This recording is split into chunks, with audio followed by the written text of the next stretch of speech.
드디어 때가 되었나요? 지금이 미래인가요? 우리는 제트팩, 호버보드, 홀로그램이 있죠. 옛날 공상과학 영화에서나 볼 수 있었던 모든 것들이었는데 뭐 제트팩은 그렇게 많이는 아니겠지만요. 그리고 지금 휴대폰처럼 벽에 꽂는 전기자동차들까지.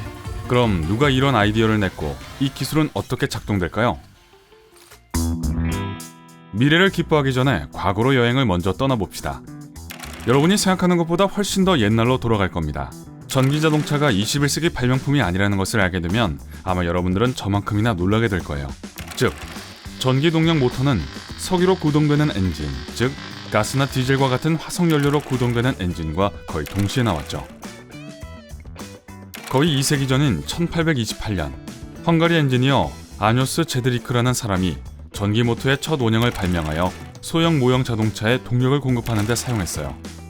그리고 그런 종류의 기술에 관심을 가진 사람은 그뿐만이 아니었죠. 1834년에 대장장이 토마스 데븐포트는 전기 트랙을 이용해 짧은 거리를 주행할 수 있는 유사한 장치를 만들었어요. 뭐 떠오르는 거 없나요? 나중에 전차를 기억하세요. 그리고 저기 네덜란드에서는 대학 교수 시브란더스 스타팅이 재충전할 수 없는 배터리로 작동하는 작은 전기 자동차를 만들었죠. 자, 비록 배터리로 움직이는 자동차가 사람들의 삶에 더 나은 혁명을 일으키는 아이디어였지만 초기 전지 배터리, 즉 한 번 쓰고 버리는 종류는 명백한 이유들로 그리 적합치 않았죠. 그렇게 낮은 속도로 장거리를 작동시키기에는 너무 많은 배터리가 필요했거든요. 1859년이 되고서야 프랑스의 물리학자 가스통 플랑테가 전기 엔진 방식을 영원히 바꾼 납산 배터리를 발명했죠. 많은 나라들이 세 바퀴 전기 자동차를 생산하기 시작했어요. 미국이 획기적인 진전을 이루기 전까지 말이죠. 1891년에 그들은 최초의 전기 자동차를 만들었고, 그리고 이거 한번 보세요. 이것은 시속 23km까지 갈 수 있는 6인용 외건이었어요. 그때는 이게 최고 속도였어요. 그 후 사람들은 흥분했고 전기 자동차 시장은 번창했죠. 1890년대 후반에는 전기 택시들이 런던의 거리를 가득 메웠어요. 그 당시 전기 자동차는 증기로 움직이는 휘발유를 많이 잡아먹는 자동차에 비해 많은 장점들을 갖고 있었죠. 전기 자동차들은 진동이 없었고 우리 모두가 잘 알고 있는 그 끔찍한 휘발유 타는 냄새도 발산하지 않았고, 가장 중요한 것은 시동을 거는데 많은 노력이 필요치 않았다는 거죠. 1900년대 초까지 미국에 있는 자동차들의 3분의 1은 거의 전기 자동차였어요. 그러나 그건 오래가지 못했죠. 1920년대 후반에는 미국의 사회 기반 시설이 크게 개선되었고 차량들은 보다 더 멀리 효율적으로 가야 했죠. 그래서 일을 해낼 수 있는 화석연료 자동차가 그 선두를 맡게 되었죠. 알다시피 전기 자동차의 최고 속도는 시속 24에서 32km였어요. 그건 여러분이 자전거 페달을 빨리 밟으면 나오는 속도죠. 또 다른 문제는 그 당시 전기 엔진은 단 한 번에 50에서 80km밖에 주행할 수 없어서 2시간마다 충전이 필요했다는 거죠. 그리고 사회 기반 시설 개선과 함께 상황이 악화될 위기에 처했어요. 그때 전기 시동기가 발명되는 시점에서 휘발유 자동차들은 머플러를 함께 사용하기 시작했고 이로 인해 소음이 훨씬 더 견딜만해졌죠. 전기 자동차는 1910년 헨리 포드가 휘발유 동력 자동차를 대량 생산하기 시작했을 때 최종 타격을 입었는데요. 이로 인해 휘발유 동력 자동차의 가격은 매우 저렴해졌고 반면에 전기 자동차는 비싸졌죠. 기업들은 시중에 전기 자동차가 끼어들 여지가 없다는 것을 깨닫고 아예 생산을 중단했습니다. 21세기로 빨리 감기 할게요. 현재 기술은 발전했고 우리는 환경에 대한 더 큰 관심을 갖고 있죠. 자동차에 연료를 공급하는 자원이 고갈될 것에 대한 두려움을 더하면 자동차 회사들이 전기 자동차에 또 다른 기회를 주기로 결정한 것이 놀랄 일은 아니에요. 전기 자동차와 화석연료 자동차의 주요 차이점은 전기 자동차가 다양한 재생 가능 자원을 사용해 전기를 생산할 수 있다는 점입니다. 사실 전기 자동차의 이면에 있는 과학은 놀라울 정도로 간단합니다. 이것의 기본 원칙은 전기의 교류인데 1세기 전에 니콜라 테슬라에게 감사해야겠네요. 이 이면의 과학을 이해하기 전에 먼저 증류와 교류의 차이점을 다루고 보충해 줄게요. 약자로는 DC와 AC나 하드록에 빠져 있다면 AC, DC죠. 전류는 전자를 운반하는 전하의 움직임입니다. 예를 들어 엔진은 직류에 의해 동력을 공급할 수 있죠. 즉, 전자는 한 방향으로만 흐르죠. 직류로 작동하는 대부분의 것들은 배터리에서 전원이 들어오는 대로 작동하죠. 반면에 전기 교류를 따라 움직이는 전자는 주기적으로 그리고 지속적으로 방향을 바꿉니다. 이건 전자레인지에서 게임기에 이르기까지 여러분의 집에 있는 거의 모든 전기의 동력이죠. 간단히 말하면 그래프로 두 가지 유형의 전류를 본다면 직류는 평평한 직선이 될 것이고 교류는 규칙적인 균일한 파도를 오르내리는 모양이겠죠. 또는 좀 더 간단하게 말하면 직류는 바닥에 구멍이 뚫린 물통에서 물이 흘러나오는 것과 같겠죠. 교류는 여러분이 세탁기 뚜껑을 열고 안을 들여다보면 물이 앞뒤로 소용돌이 치는 것을 보는 것과 같겠죠. 네, 좋아요. 그래서 구체적으로 전기 자동차가 어떻다는 거죠? 이것들 대부분은 배터리의 직류를 교류로 전환하죠. 전기 자동차는 가스로 움직이는 자동차처럼 내연 기관이 없기 때문에 공간을 상당히 다르게 사용합니다. 보통 여러분들은 아마 부피가 엄청 큰 배터리가 후드 아래 앞쪽에 있을 거라고 예상하겠지만 전기 자동차에서는 완전히 달라요. 바닥 아래에 7000개의 리튬 이온 배터리가 있어요.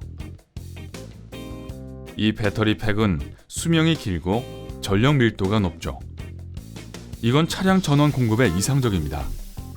그러나 전기 자동차의 취약한 점 중 하나는 과열과 열분해입니다. 그렇기 때문에 전기 자동차는 과열을 막기 위해 이 사이에 냉각수를 흐르게 하죠. 그리고 차 뒤쪽에는 온갖 종류의 재미있는 것들이 있어요. 거기서 인버터를 찾을 수 있는데 인버터는 직류를 교류로 변환하고 엔진에 동력을 공급하죠. 하지만 유도 전동기 없이는 그렇게 할 수 없어요. 그것도 뒤에 있는데 방금 인버터로부터 온 교류 전류를 가지고 모터를 회전시키는 자기장을 만듭니다. 이제 전기 자동차는 기어박스나 레버가 없고 모두 자동이에요. 유도 전동기에서부터 바퀴로 동력을 전달하는 단일 변속기를 갖고 있죠. 이것이 전기 전동기가 전기 에너지를 기계 에너지로 변환하는 방법이죠. 즉, 바퀴를 회전시키고 여러분의 갈 길을 가게 해주는 물리적인 힘이에요. 하지만 여기서 더욱 흥미로워져요. 운전 중에 가속을 하면 자동차는 더 많은 에너지를 사용하죠. 하지만 브레이크를 밟으면 에너지가 유도 전동기를 통해 전기로 변환돼요. 그리고 나서 전기는 배터리 팩까지 거슬러 올라가 나중에 사용할 수 있게 저장이 됩니다. 정말 효율적이죠. 전기 자동차는 콘센트나 충전소에서 꽂아 충전을 할 수 있는데 크게 3단계 레벨의 충전을 사용해요. 첫 번째 레벨은 집에서 할 수 있는 기본 충전으로 120V의 콘센트를 사용하며 시속 3에서 8km의 충전을 해주죠.